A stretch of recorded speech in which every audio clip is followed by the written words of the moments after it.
십자가에 흘린 피로서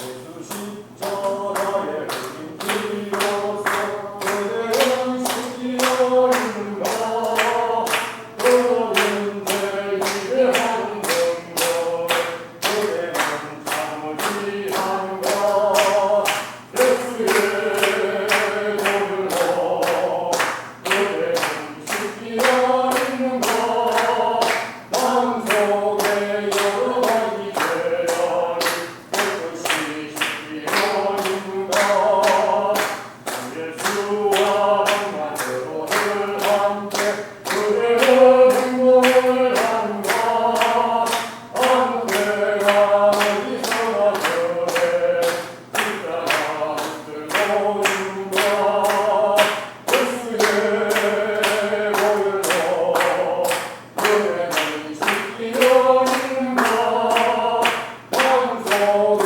여러 가지 죄악이 깨끗이 씻기려는가 주님 예수 다시 예배 그대는 공격할 내복인가 그대 복은 거룩한 곳 성소에 들어갈 기가는가 예수의 보혈로 그대는 씻기려는가 마음속에 여러 가지 죄악이 깨끗이 씻기려는가 모든 죄에 늘어버린 내 몸을 주 앞에 기울여주소서 생물같이 솟아나는 보혈로 눈보다 너희의 실수라 예수의 보혈로 그대는 씻기려는가 마음속에 여러 가지 죄악이 깨끗이 씻기려는가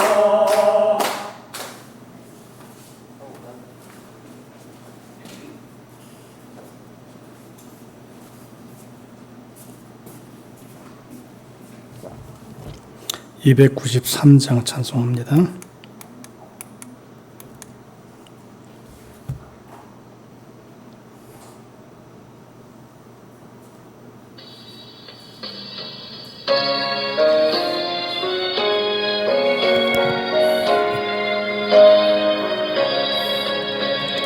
주의 사랑 비칠 때 기쁨 오네 근심 걱정 물러가고 기쁨 오네 기도하게 하시며 희미한 건 물리쳐 주의 사랑 비칠 때 기쁨 오네 그 큰 사랑 내 마음속에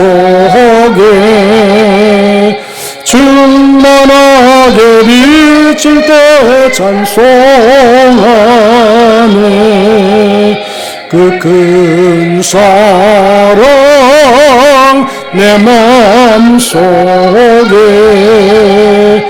화평함과 기쁨 주네 그 큰 사랑 주의 사랑 비칠 때에 이 세상은 아름답고 활기차게로 변하네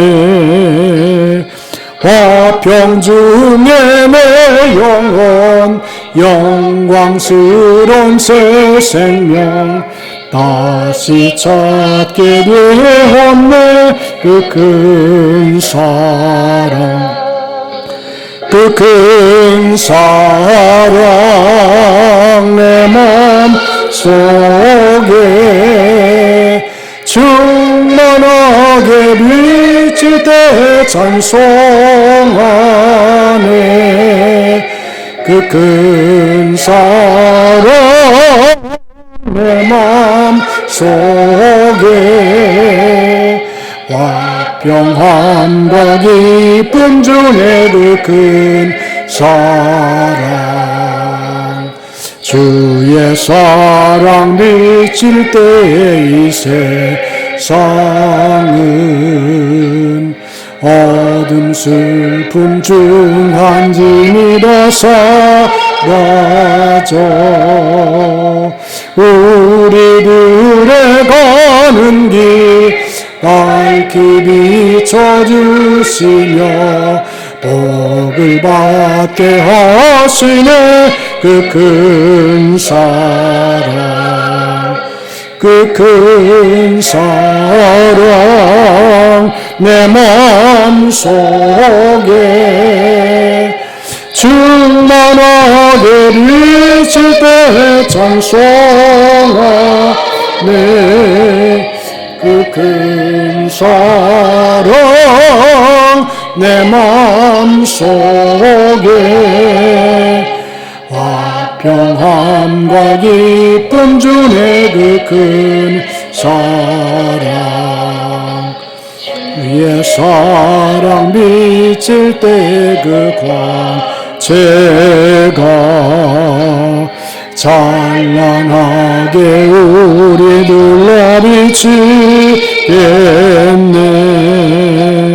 세상 모두 이기고 전국 생활할 때도 주의 사랑 비치네 그 큰 사랑 그 큰 사랑 내 마음속에 충만하게 비칠 때 찬송하네 그 큰 사랑 내 마음속에 화평함과 기쁨 주네 그 큰 사랑 아멘. 노복자 권사님 기도해 주시겠습니다.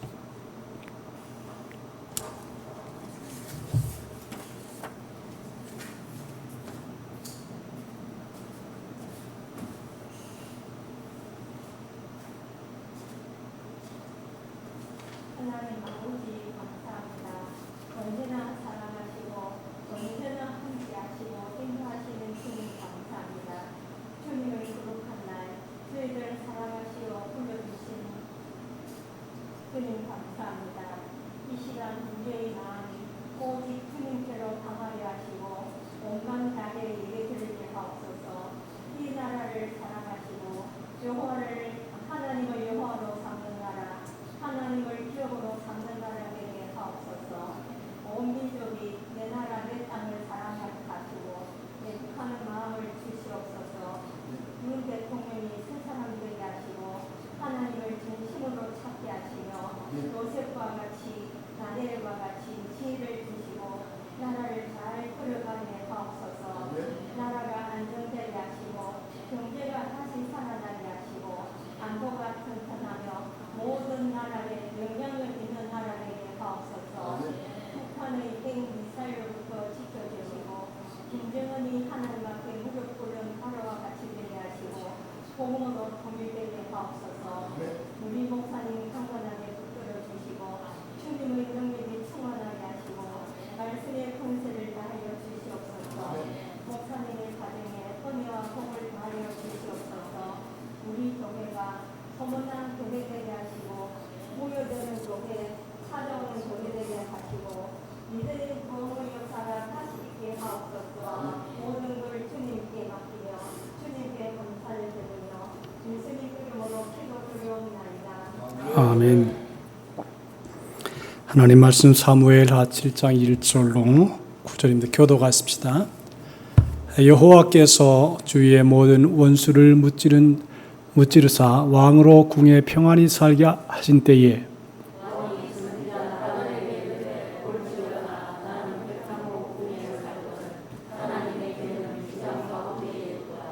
나단이 왕께 이르되 아뢰되 여호와께서 왕과 함께 계시니 마음에 있는 모든 것을 행하소서 하니라.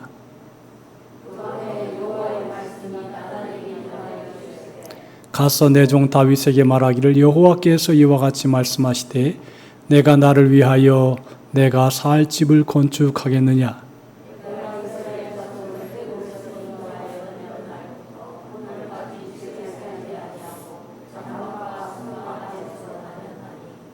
이스라엘 자손과 더불어 다니는 모든 곳에서 내가 내 백성 이스라엘을 먹이라고 명령한 이스라엘 어느 지파들 가운데 하나에게 내가 말하기를 너희가 어찌하여 나를 위하여 백향목집을 건축하지 아니하였느냐고 말하였느냐.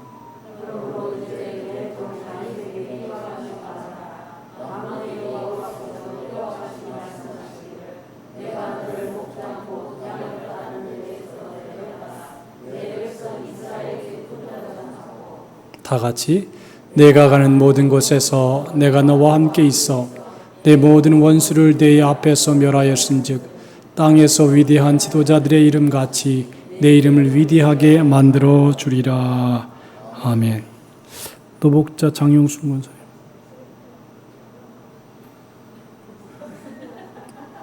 뭐라카요?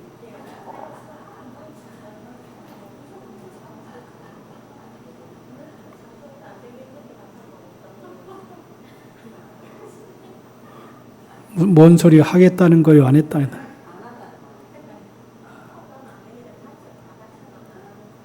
같이.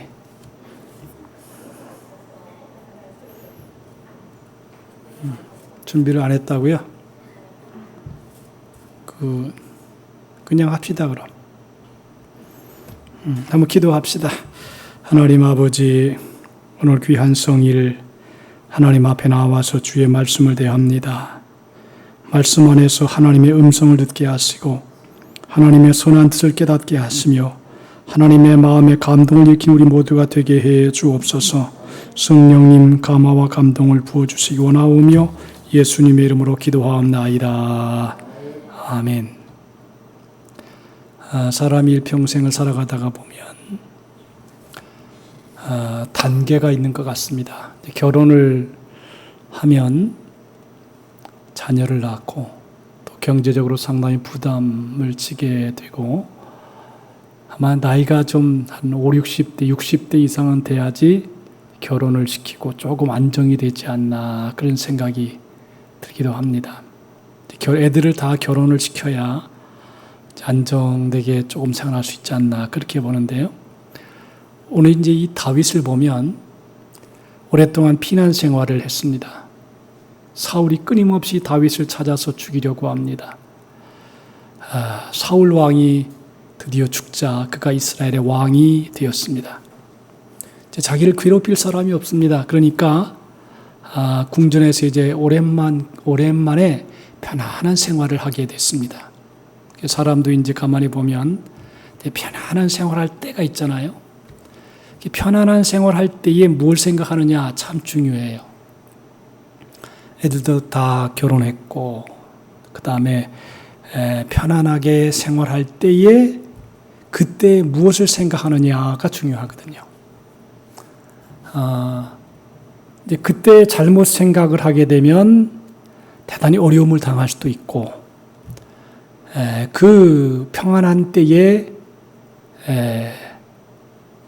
잘못된 길을 갈 수도 있고 또 평안한 길을 갈 수도 있는데 다윗이 이제 편안하게 살아갑니다. 그런데 다윗 떠오른 생각이 뭐냐면 하나님의 궤 생각이 났습니다. 법궤 생각이 났습니다. 여러분 법궤라고 하는 것은 이스라엘 민족이 광야를 40년을 지낼 때에 하나님께서 이스라엘 백성 중에 임재하신다는 표를 나타내기 위한 상징적인 그런 의미가 있습니다. 그 안에 율법의 두 돌판, 만나 담은 금항아리, 아론의 쌍난 지팡이 세 가지가 보관되어 있지요. 그런데 다윗의 마음속에 평안할 때에 하나님의 궤가 생각이 났습니다. 그가 블레셋에서 빼앗겼다 어렵게 다시 찾아서 오베데돔 집에 3개월 동안 보관하고 있던 법궤를 이스라엘의 중심지인 예루살렘에 옮겨놓은 장본인입니다. 그리고 오베데돔 집에 보관하고 있던 법궤가 예루살렘으로 들어올 때에 막 춤을 추다가 아마 옷이 통짜 옷으로 돼가지고 지금 남자들처럼 이렇게 바지가 아니라 통짜 옷이었던 것 같아요. 속옷이 벗겨지고 속살이 보일 정도로 막 춤을 추면서 즐거워했던 것 같습니다. 그러자 아내인 미갈이 왕이 채통 없이 무례한 행동을 했다고 책망을 합니다. 그러자 다윗은 말하기를 이보다 내가 더 낮아졌어. 스스로 천하게 보일지라도 문제가 되지 않는다 그랬습니다. 다윗은 모든 것을 내려놓고 하나님의 법궤가 다윗성에 들어오는 것 자체를 최고의 영광으로 여겼습니다. 그리고 임시로 보관하기 위해 만든 천막 중앙에 법궤를 놓아두었습니다. 법궤를 빼앗겼던 법궤를 다시 찾아오자 하나님께 감사하는 마음으로 번제와 화목제를 올렸습니다. 그런데 그날 이후에 법궤를 그 상태로 방치해 놓았습니다. 어느 날 문득 다윗의 마음속에 법궤가 생각이 났습니다.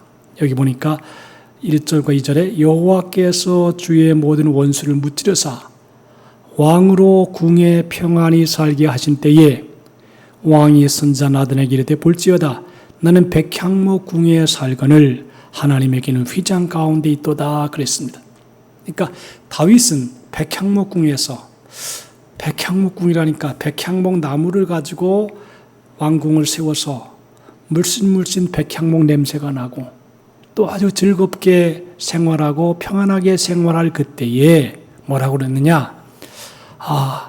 나는 백향목궁에 이 아주 향기로운 백향목궁에 화려한 백향목궁에 그리고 평안하게 즐겁게 사는데 하나님의 궤는 휘장 가운데 있도다 그랬습니다.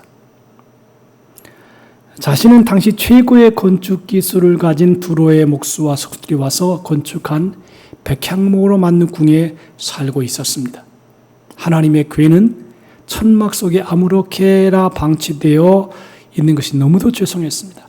나는 백향목 궁에 살거늘 하나님의 궤는 휘장 가운데 있도다 라고 하면서 아주 신앙적인 순수한 마음을 가지고 있었죠. 여러분 부모가 자식이 출세를 하고 잘 된 다음에 자식보다 자식이 좋은 집에 살면 우리 아빠 엄마는 좀 어떻게 행복하게 살아갈 수 없을까? 지금 집이 어려운데 그러면서 마치 부모를 생각하는 것과 같은 그런 마음으로 다윗이 하나님의 궤를 생각하는 것입니다. 다윗도 아합 왕처럼 백향목 궁에 거하면서 하나님을 섬길 생각을 하지 않은 채 얼마든지 편안하게 삶을 살 수 있었습니다. 그러나 다윗은 다른 왕들과 달랐습니다. 여러분들 사람이 다 달라요. 근데 내가 형통하고 잘되고 평안할 때에 무엇을 생각하느냐?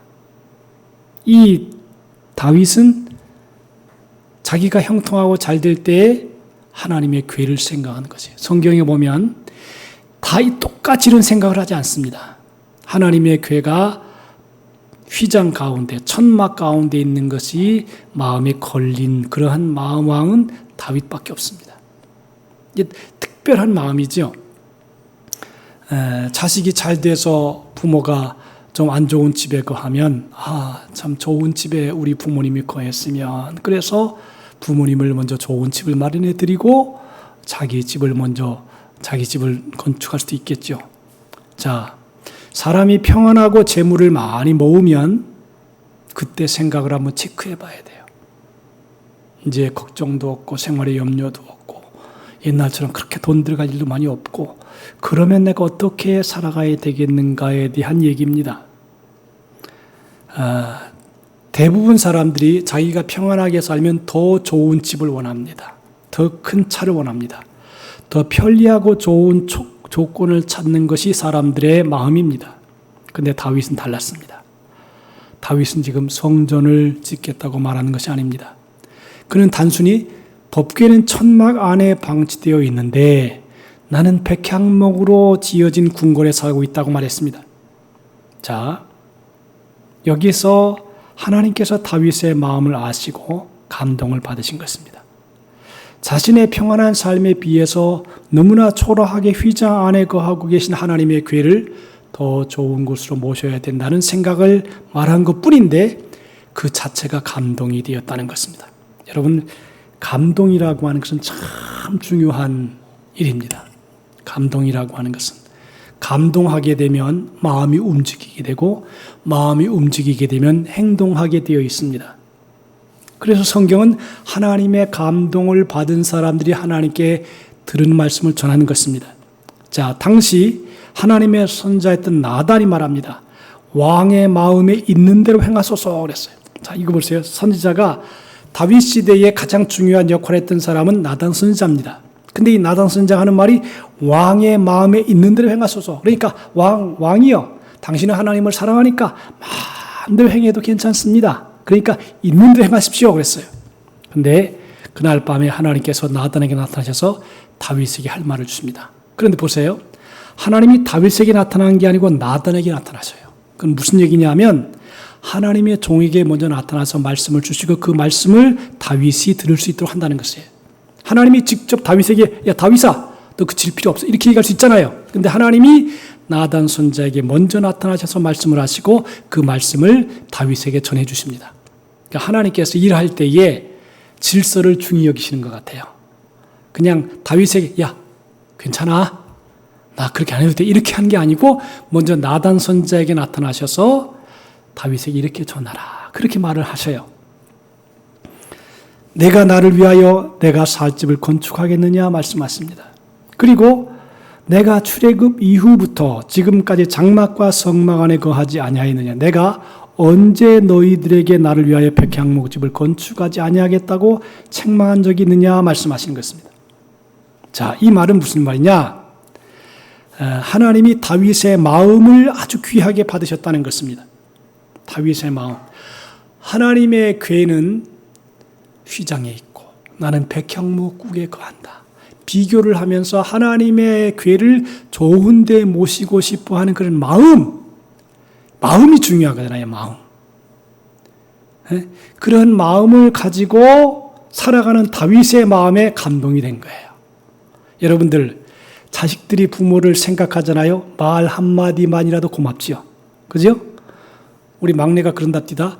어머니 아버지 앞으로 집을 사줄 것은 막내밖에 없다. 말만 들어도 고맙지. 말만 들어도 고마워. 그러냐고. 엄마 아빠의 삶을 책임질 사람은 형도 아니고 목사 형은 안 되고 이제 끝났고 둘째 형도 안 되고 이제 자기가 됐다. 고맙지. 될지 안 될지 모르지만 하여튼 고맙지. 그렇죠? 그런 마음을 가진 자체가 감동이 된 거예요. 감동이 된 거예요. 자, 여러분들 하나님이 요청하기 전에 스스로 죄송한 마음을 가지고 하나님의 궤를 모실 생각을 했다는 점에 대해서 기특하게 여기시고 감동을 받으신 것입니다. 우리들이 인생을 살면서 사람을 감동시키면 결과가 달라집니다. 그래서 여러분 요새 그 영화 배우였던 칼잡이 누구지 요새 그 이혼했다가 다시 이렇게 한 앞텐다. 예? 나한일 씨. 나한일 씨하고 그 부인이 세 번째 헤어져 다시 만났다래요. 어이구, 참, 얼마나 갈등이 많았겠어요. 두 번째 이혼하고 세 번째 다시 만난다는 것 굉장히 힘들잖아요. 그런데 가만히 그 텔레비의 내용을 보면 이런 게 있어요. 감동을 주기 위해서 나한일이가 꽤나 애를 써요. 그죠? 죄송합니다. 이게 성경이 아니지만 텔레비에 나오는 거지만 그 나한일 씨가 그 아내였던 여자를 감동시키려고 꽤나 조심해요. 꽤나 애를 써요. 근데 그 여자가 그런 마음의 감동을 받은 거예요. 그래서 세 번째 결혼했지요? 세 번째 다시 붙었어요, 서로. 근데 사람도 그 상대방의 마음에 감동을 주면 변화가 일어나요. 부부가 서로 어떻게 하면 감동을 줄까 이렇게 연구하고 생각하고 살아간다면 행복할 거예요. 근데 아무런 감동이 없어요. 되는 대로 살아가요. 그러면 감동이 없는 거예요. 자, 하나님을 감동시켰습니다. 다윗이 꺼도 될 것 같아요. 추우니까 꺼도 될 것 같아요. 자, 그런데 우리가 평생을 살아가면서 회사의 사장님에게 만약에 사울이 감동을 주었다. 그러면 화장님이 눈에 들 거예요. 부부도 마찬가지고 부모 자녀도 마찬가지입니다. 서로 감동을 주려고 애를 쓰고 노력을 하고 수고하면 두 번 이혼했다가도 다시 하나가 되는데, 우리도 인생을 살아갈 때에 어떻게 하면 하나님의 마음에 감동을 드릴까, 그렇게 생각하고 연구했다라고 하면 큰 은혜가 있을 거라는 것입니다. 여러분, 요새는 기업이 고객을 감동시키면 사업이 일어난다 그럽니다. 기업을 할 때에 어떻게 하면 물건을 사는 사람들의 마음에 감동을 일으키면 그 물건을 막 산다는 것이죠. 요새는 감동의 굶주린 시대입니다. 왜냐하면 감동이라고 하는 것은 그냥은 안 돼요.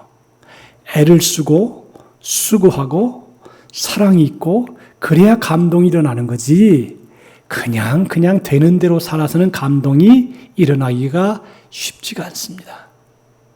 자, 사람이 사람의 마음을 감동시켜도 뭔가 벌어지는데, 하물며 사람이 하나님을 감동시키면 어떤 일이 일어날까? 하나님의 마음을 감동시킨 다윗에게 하나님은 놀라운 축복을 주십니다. 이런 축복을 주십니다. 내가 가는 모든 곳에서 내가 너와 함께 있어 내 모든 원수를 내 앞에서 멸하였은즉 땅에서 위대한 자들의 이름같이 내 이름을 위대하게 만들어 주리라. 이 약속입니다. 이렇게 하나님의 마음을 감동시킨 다윗에게 첫째로, 내가 가는 모든 곳에서 너와 함께 있을 것이다. 여러분들, 하나님이 딱 함께하는 사람은 무서울 일이 없죠. 하나님이 딱 받쳐주고 있는데, 영적, 육적, 물질적 뒤로 후원하는 하나님이 딱 받쳐주고 있으면 겁이 안 나는 거예요. 어떠한 일이 있어도, 문제가 있어도. 왜? 하나님이 후원자가 되어주시니까. 여러분, 우리도 일평생을 살아가면서 하나님이 우리의 후원자가 되시기를 바랍니다. 하나님이 늘 받쳐주는 거예요. 늘 밀어주는 거예요. 내가 돈 내려면 하나님께서 내주셔요. 내가 기도하면 하나님이 들어주셔요. 그리고 내가 위험에 처할 때 하나님이 칼로 딱 막아주셔요. 얼마나 중요한 일입니까, 이게.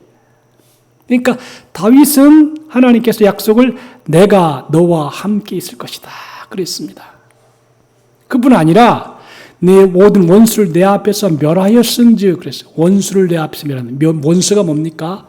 자꾸 까시랑거리고 자기 일을 방해하고 못살게 굴고 힘들게 하고 지치게 하고 거치는 것이 바로 이 원수입니다. 하나님이 사울이라고 하는 원수를 제거해 주셨습니다. 그리고 여러분이 잘 알지만 시므이 같은 아주 걸림돌되는 시므이가 다윗을 저주하지요. 다윗의 집에 피 흘린 자여 가거라 저주합니다. 근데 다윗이 시므이를 죽이지 않습니다. 약속을 하고 그를 풀어주지요. 그런데 시므이가 그 약속을 스스로 어기고 자기가 죽음을 택합니다.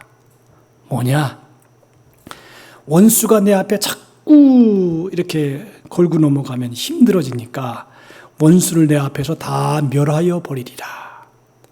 결국은 뭐냐면 하나님이 다윗의 편이 되어서 다윗의 앞길을 막는 모든 사람들, 모든 원수들 다 없애버릴 것이다. 그렇게 말한 것이죠. 그러면서 말하기를 땅에서 위대한 자들의 이름같이 내 이름을 위대하게 만들어 주리라 그랬습니다. 여러분, 이 말은 너무 멋있는 표현이에요. 내 이름을 위대하게 만들어 주리라.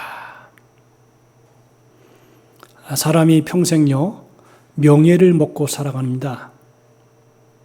이름을 딱 부르면 그 사람이 이미지가 남습니다. 다윗 하면 하나님을 사랑하는 이미지가 남습니다. 사울 하면 불순종의 모델이고 표본입니다. 가룟 유다 하면 자살자의 표본입니다.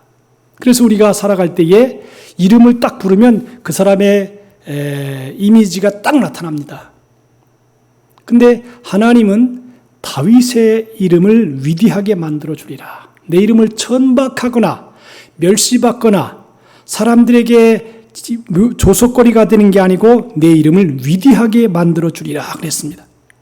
하나님의 마음을 감동시킨 다윗에게 하나님은 내가 너를 주권자로 삼을 뿐 아니라 내가 너와 함께 있어 모든 원수를 멸해주고 내 이름을 위대하게 만들어주겠다. 이름을 위대하게 만들어준다는 것은 명예를 높여준다는 것입니다. 옛말에 호사유피, 인사유명이라는 말이 있습니다. 호랑이가 죽으면 가죽을 남기고 사람은 죽으면 이름을 남긴다 그랬습니다. 하나님의 자녀들은 그 이름이 존귀해야 된다는 것입니다. 그 이유는 하나님은 내 이름을 손바닥에 새겨 놓으시고 지금도 부르시기 때문입니다. 여러분, 우리의 이름이 학교 가면 옛날에 이름을 불렀잖아요. 근데 한 나라 가면 내 이름이 불러지느냐? 중요한 일이죠. 이름이 딱 불려져야 되죠. 우리의 이름이 한 나라의 생명책에 기록되었기 때문입니다. 그래서 우리가 예배하는 시간에도 성령께서 우리의 이름을 부르면서 하나님의 영광스러운 보좌 앞에 우리의 이름을 불러 지금도 기도하고 계시기 때문입니다. 그래서 바로 나의 이름 속에 하나님의 사랑이 담겨져 있기 때문에 다른 사람들이 내 이름만 기억하더라도 은혜가 되어야 됩니다. 이름이 참 중요하죠. 누군가 내 이름을 위하여 이름을 부르면서 기도하려고 할 때 가슴이 설렐 수 있어야 되죠. 누구를 위해 기도하면 그 사람 아니야. 이렇게 생각이 아니라 이름을 불러서 기도할 때마다 사도 바울은 참 즐거워하는 사람이 있었어요. 나의 사모하고 사랑하는 사람들. 그러면서 이름을 부를 때마다 마음이 가슴이 설리는 것입니다. 역사상 위대한 사람은 그 이름이 영광스러운 사람이고 이름이 추한 사람은 그 인생이 추한 인생입니다. 신구약 성경의 기독교 역사상 수많은 사람들이 오고 갔지만 가장 영광스러운 이름은 다윗이라는 이름입니다. 성경에 수많은 사람이 나오지만 다윗의 이름이 가장 많이 등장하고 있습니다. 아브라함보다도 사도 바울보다도 심지어 예수님의 이름보다도 다윗이라는 이름이 더 많이 나옵니다. 그리고 메시아를 기억할 때, 병 낫기를 사모할 때, 주님 만나기를 사모할 때 모든 사람들이 다윗의 자손 예수여라고 불렀습니다. 예수님의 이름을 부를 때 그 이름 앞에 다윗이라는 자손의 이름을 불렀습니다. 자, 요한계시록 3장 7절에 보니까 천사들의 나팔 소리와 함께 우리 주님이 이 땅에 오실 때에도 재림의 주님을 부르는 이름이 무엇이냐? 다윗의 열쇠를 가지신 입니다. 다윗의 열쇠를 가지신 이. 하나님이 마음을 감동시킨 다윗은 성경에서뿐만 아니라 이 세상에서도 존경받는 유명한 인물이 되었습니다. 이 세상에서 제일 흔한 이름이 영어로 데이비드입니다. 다윗이죠. 데이비드. 이스라엘 국기에도 다윗의 별이 그려져 있습니다. 이처럼 하나님은 당신을 감동시키는 사람들의 명예를 높여주십니다. 그 이름을 위대하게 만들어 주십니다. 여러분들, 순복음 명륜교회 다니는 성도들은요, 명륜교회라고 하는 이름이 들어있어요. 아무개 성도, 아무개 교회, 어느 교회 다니지? 그러면 우리 이름하고 그 이름하고 연관되어 있어요. 그래서 그 사람이 선하고 좋은 일을 많이 하면 명륜교회가 이름이 같이 존경을 받는 거예요. 근데 그냥 어느 곳에 가든지 막 더러운 모습, 추한 모습, 악한 모습을 보인다. 어느 교회 교인이요? 순복음 명륜교회요. 그러면 이름이 같이 떨어져 버리는 것입니다. 가치가 같이 떨어져 버리는 것입니다. 이게 참 중요한 의미를 담겨준다는 것입니다. 그래서 성경은 하나님의 마음을 감동시킴으로 기억되는 위대한 이름을 몇 명 보여주는데 향유를 담은 옥합을 깨뜨리는 마리아입니다. 이 여자 역시 예수님을 감동시킨 사람입니다. 예수님이 십자가에 못 박히기 전에 배다리 문둥이 시몬의 집에 있을 때에 그녀는 옥합을 깨뜨려서 그 기름으로 예수 그리스도의 머리에 바르고 자기 머리털을 풀어서 예수님의 발을 닦아드렸습니다. 그때 계산이 빠른 가룟 유다가 비난합니다. 어찌하여 값비싼 기름을 낭비하느냐. 차라리 이것을 팔아서 가난한 사람들에게 주었으면 좋았을 것이다. 그때 예수께서 말씀하십니다. 예수께서 말씀하십니다. 가만두라. 너희가 어찌하여 그를 괴롭게 하느냐. 그가 내게 좋은 일을 하였느니라. 가난한 자들은 항상 너희와 함께 있으되 아무 때라도 원하는 대로 도울 수 있거니와 나는 너희와 항상 함께 있지 아니하리라. 그는 힘을 다하여 내 몸에 향유를 부어 내 장례를 미리 준비하였느니라. 내가 진실로 너희에게 이르노니 온 천하에 어디서든지 복음이 전파되는 곳에는 이 여자가 행한 일도 말하여 그를 기억하리라 하시니라 그랬습니다.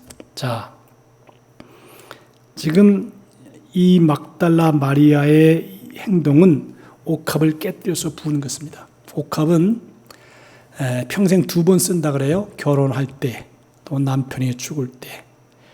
그래서 남편에 대한 사랑을 이 옥합을 통해 나타내는 것인데, 그 사랑을 이 여인이 예수님의 발에다가 머리에다가 쏟아 부은 것입니다. 가룟 유다는 어찌해서 이 향유를 허비하였는가 그렇게 얘기했지만, 예수께서는 이 여인이 내 몸에 향유를 부어서 내 장례를 미리 준비하였느니라 그랬습니다. 이 여인이 행한 이 일은 온 천하에 어디서든지 복음이 전파되는 곳에는 이 여자 행한 일도 말하여 그를 기억하리라. 여러분, 실제로 교회가 세워진 모든 곳에서는 이 마리아의 행동이 증거됩니다. 교회치고 마리아가 행하는 행동을 전파하지 않는 교회는 거의 없습니다. 거의 다 마리아의 행한 행동을 명예롭게 여기고 또 귀하게 여기고, 그래서 그 행위를 많은 사람에게 증거하도록 하는 것입니다. 마리아는 주님을 감동시킴으로 좋은 일을 했다는 칭찬을 받았습니다. 그녀가 행한 일이 복음이 증거되는 곳마다 전해지고 사람들이 그녀를 기억하게 될 것이라고 약속했습니다. 여러분, 이처럼 하나님은 당신을 감동시키는 사람들의 명예를 높여주시는 것입니다. 성경에는요, 서신에는, 사도 바울이 쓴 서신에는 반드시 그 후미에 가면 이름을 다 기록했습니다. 로마서 같은 경우 16장에는 베베, 아리스타고블로, 그다음 마리아, 여러 이름이 기록되는데 뭐냐 하면 반드시 복음을 위해서 협력한 사람들의 이름을 기록했다는 것이에요. 중요한 의미예요. 그 무슨 말이냐? 명예를 존중했다는 것이에요. 이런 사람들이 내 일을 도와주었느니라. 이러한 사람들이 나를 선대하였느니라. 이러한 사람들이 나를 협력했느니라. 그러면서 사도 바울은 가는 곳곳마다 반드시 복음의 선포에 협력하고 도움 주는 사람들을 다 기록해서 그 명예를 드러낸 것을 보게 됩니다. 이게 중요한 일입니다. 왜냐하면 하나님의 나라는 사람을 통해서 역사하기 때문에 그 사람을 이름을 드러낸다는 것은 그 삶이 보장된다는 것이에요. 여러분, 성경을 보세요. 그러면 성경에 기록된 거의 불명예스러운 이름 빼고 명예스러운 사람의 이름이 기록되었다라고 하는 것은 바꾸어 말하면 그 이름이 천국에도 기록이 되었고 천국에 들어간 사람이라고 하는 것을 얘기하는 것입니다. 얼마나 중요한 얘기예요. 그래서 마리아는 이 좋은 일을 행했다. 하나님은 당신을 위해 살아가는 사람들의 이름을 반드시 위대하게 만들어줍니다. 복음을 위해 살아가는 사람들. 이번에 제가 이제 제주도에 수련회를 갔는데 최의승이라고 하는 목사님이 계세요. 84세 된 목사님이세요. 이분은 참 복을 많이 받은 분인데 그 자손이 100% 교회를 다닌답니다. 그리고 나이가 75세까지 자기 평생 100교회를 세웠답니다. 교회를 100교회를 세웠어요. 그리고 3가지 소원이 있었는데 하나는 박사가 되고 교수가 되는 게 꿈이었는데 그대로 됐고, 또 그다음에 또 하나는 이제 교회를 짓는 것, 그다음에 해외 선교하는 교회를 짓는 것. 그런데 이게 응답이 다 됐어요. 그러면서 84세 된 목사님이 그 지구촌 사랑의 쌀 나눔 54명의 모든 목사님들에게 자신의 삶을 하나님이 축복해 주신 것. 그래서 그는 기독교의 5 가문 중에 아주 위대한 가문 5 가문 중에 하나라는 것이에요. 역시 세상은 그냥 되는 법이 없어요. 목표를 가지고 참 어떻게 100교회를 건축할 수 있는 은혜를 주었을까? 보통이 아니잖아요. 그리고 여러분이 잘 아는 지금 우리 교회 쌀통이 있는데 이 쌀통은 제주도에 계신 장로님이 기증하는 건데 쌀통을 1004개를 기증하겠다. 그래가지고 이 쌀 나눔이 있는 모든 교회에서 원하는 교회는 1004개를 만들어가지고 1004개를 무료 헌신으로 하겠다. 참 그 중요한 결정입니다.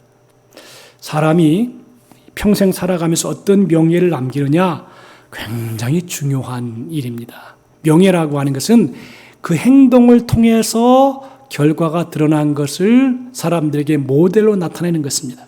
이 사람이 이런 일을 행했다. 중요한 얘기죠. 영락교회에 가면 영락교회 입구에 장로님의 순교비가 들어 있습니다. 그래서 그 영락교회에 들어가면 이제 그 장로님의 순교비를 보면서 순교 영성을 배우는 거예요. 성도들이. 이 영락교회는 이러한 분의 순교가 있었다. 여러분도 그런 신앙을 본받아라. 이런 의미가 던져주는 거죠. 자, 경상남도 시골에 한 젊은이가 있었다고 합니다. 6.25 때 군대 입대했고 베트남 전쟁에도 참전했고 드디어 27세 때 별을 달았습니다. 여러분 나이가 27살인데 별을 달았어요. 아마 전쟁을 잘한 모양이죠. 6.25 전쟁이 끝난 다음에 어머니께 찾아와서 인사를 올렸습니다. 27살이 별을 달았으니 얼마나 명예스럽습니까? 경찰서장을 대동하고 어머니 앞에 큰 절을 올리고 별이 달린 모자를 어머니 앞에 딱 놓고 어머니 곁을 떠났던 이 자식이 별을 달고 어머니를 찾아왔습니다. 그러니까 이 어머니가 시큰둥하더랍니다. 그러면서 딱 하는 말이 그 별은 얼마 가지 않으면 떨어지는 똥별이다 똥별. 나는 내가 하늘의 별을 달기를 원한다. 그랬습니다. 내가 어느 지역에 가서 어떤 위치에 있든지 거기서 복음을 전하는 일, 성전 세우는 일을 소홀히 해서는 안 된다. 그래서 성전을 열심히 세웠답니다. 가는 곳마다. 성전 하나 세우는 게 굉장히 힘들잖아요. 이 사람은 사성 장군이 되었고 제15대 국방부 장관이 되었습니다. 그 사람이 바로 김성은 국방부 장관입니다. 그는 가는 곳곳마다 복음을 전했고 수많은 곳에 예배당을 세웠습니다. 그가 전역한 다음에 하나님께서 주셨던 모든 땅을 다 팔아서 약수동에 신일교회를 세웠습니다. 성전을 봉헌한 다음에 예배당 사진을 구석구석 찍어서 어머니 앞에 찾아갔습니다. 어머니, 이 예배당을 저희들이 지어서 하나님 앞에 봉헌했습니다.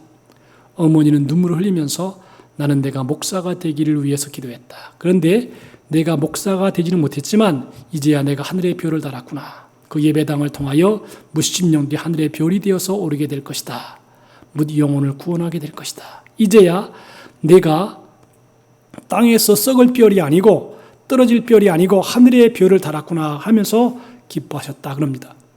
고 김성은 국방장관은 세상을 떠났습니다. 여러분들, 명예라고 하는 게 참 중요한 것이에요. 명예는 인간의 삶이에요. 어떻게 살았느냐라고 하는 삶이에요. 이런 경영학 이론에 이런 게 있답니다. 돈을 벌려면 고객을 감동시켜라. 고객을 설득하려고 하지 말고 감동하게 하라. 고객은 설득당하는 걸 싫어한다는 말이 있습니다. 고객이라는 단어에 하나님이라는 단어를 집어넣어도 무방하다고 생각합니다. 하나님을 감동시켜라. 하나님을 설득하려고 하지 말고 감동하게 하라. 하나님은 설득당하는 것을 싫어하신다 그랬습니다. 하나님은 설득하려고 하지 말고 하나님의 마음을 감동시켜라. 여러분, 감동이라고 하는 것은 가만히 보세요. 감동은요, 거의가 희생의 산물이에요. 희생의 산물이에요. 희생할 때에 그 속에서 감동이 우러나오는 거예요. 하나님의 마음을 감동시킨 다윗에게 다윗을 왕으로 세우시고 증언하여 이르시되 내가 이새의 아들 다윗을 만나니 내 마음에 맞는 사람이라 내 뜻을 다 이루리라 그랬습니다. 여러분, 우리가 가장 멋지게 사는 방법, 어떻게 하면 하나님을 감동시킬까? 아까 최희승 장로님 목사님 얘기했잖아요. 근데 그분은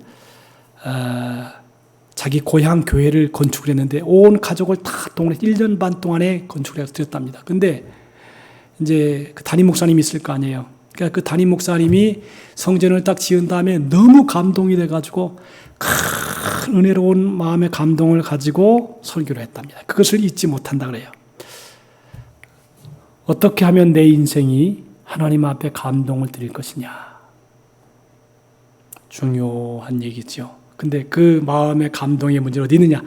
여러분의 마음 속에 있습니다. 어떤 결심을 하고 어떤 생각을 하냐에 따라서 하나님의 마음이 감동이 될 수도 있고 그렇지 않을 수도 있다라고 하는 것입니다. 하나님은 다윗을 명예롭게 했습니다. 영광스럽게 했습니다. 우리 모두도 다윗과 같은 삶을 살아가실 수 있게 되기를 주님의 이름으로 축복합니다. 기도합시다. 하나님 우리 아버지 고맙습니다. 오늘도 우리가 주님의 말씀을 받았습니다. 다윗은 하나님의 마음을 감동시키는 자였습니다. 우리의 삶도 어떻게 하면 하나님의 마음을 감동시킬까? 강물 같은 은혜를 우리에게 허락해 주셔서 지혜로운 삶을 살아갈 수 있도록 역사해 주시옵소서.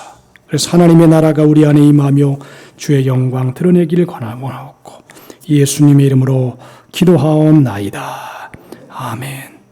찬송가 302장 찬송하겠습니다.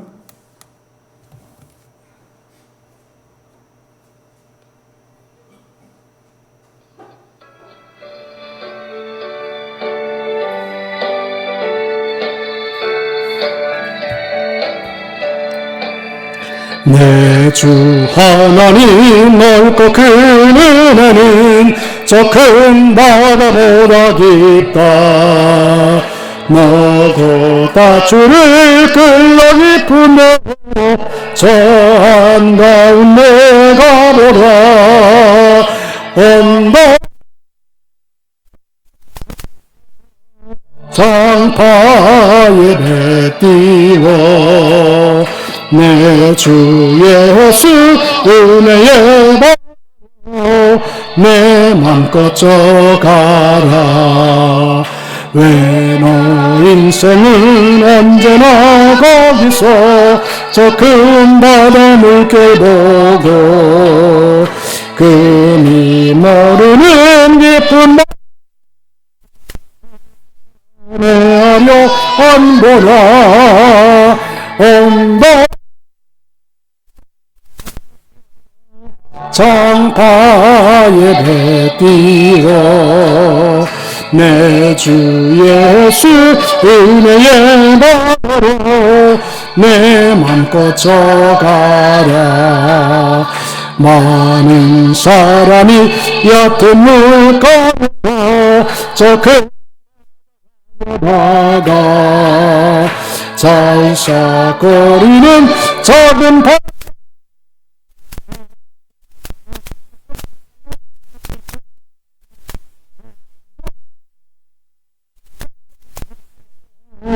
장파에 배 띄워 내 주 예수 은혜의 바다로 내 맘껏 져가라.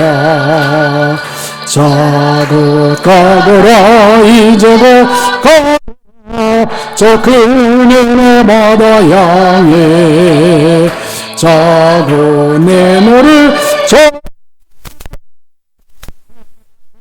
망망한 바다로 언덕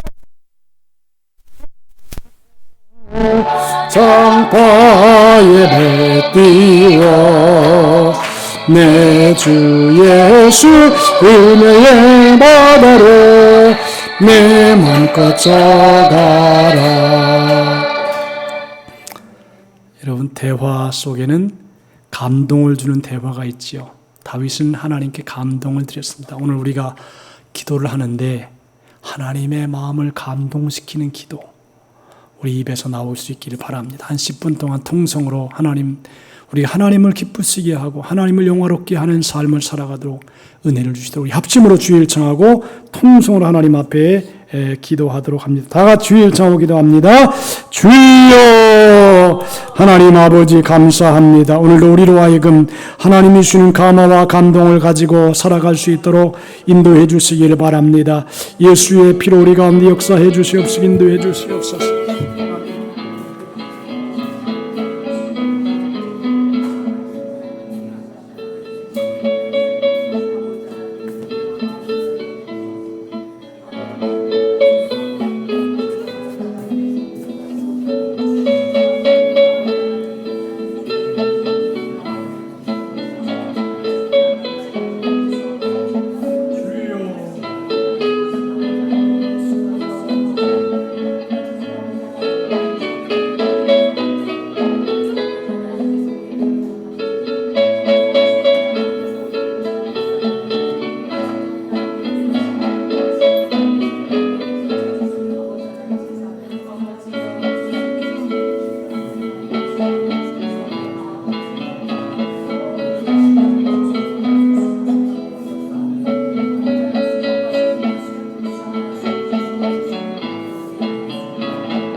예배를 마쳤습니다. 이제 예배를 마치고 다들 평안하게 돌아가시기 바랍니다. 그리고 수고를 참 많이 하셨습니다. 다 같이 한번 기도하고 마칩니다. 은혜로우신 하나님 아버지 감사합니다. 오늘도 우리가 하나님의 말씀을 듣게 하시고 명예로운 이름으로 다윗처럼 우리의 삶 속에 남을 수 있도록 인도해 주시옵소서. 한 주간 동안도 믿음으로 살게 하시고 하나님의 뜻을 행하면서 영광을 돌리게 도와주옵소서. 감사하오며 이제는 우리 주 예수 그리스도의 무한하신 은혜와 하나님 아버지의 극진하신 사랑하심과 보혜사 성령님의 감화 감동 내주 충만한 축복의 역사가 하나님을 사랑하고 명예로운 이름으로 남기 원하는 우리 모든 성도들의 생애, 삶, 일터 위에 이제로부터 영원토록 함께 하시기를 간절히 축원하옵나이다. 아멘. 이상으로 마쳤습니다. 평안하게 돌아가시기 바랍니다. 감사합니다.